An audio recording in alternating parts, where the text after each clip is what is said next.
Жетісу облысы Алакөл ауданы Жоңғар Алатау мемлекеттік ұлттық табиғи паркі. Алакөл филиалы Көкжар орманшылығында бақылау өткізу бекетінде жаңа жыл алдындағы кезеңде қылқан жапырақты ағаш тұқымдарының жас талдарын қорғауды күшейту мақсатында желтоқсанның 1-ші жұлдызы мен 31 аралығында кезекшілік кестесі бойынша 24 мемлекеттік инспекторлар кезекшілік жүргізілуде.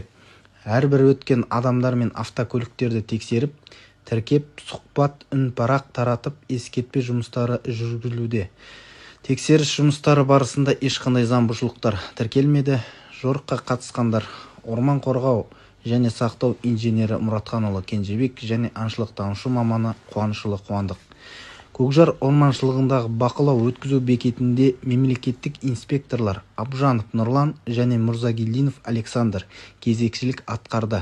Орманды қасақылықтан қорғау әрбір адамның борышы деп білеміз. Табиғатымызды аялап сақтайық.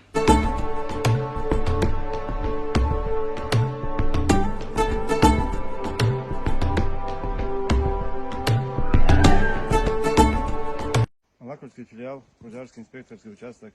Выезжали в совместный рейс с инспекторами по первому обходу. Сейчас мы находимся в квартале номер 4 для охраны новогодних елок в Сосновом Бору. Во время рейда не было обнаружено следов браконьерства и самовольных порубов.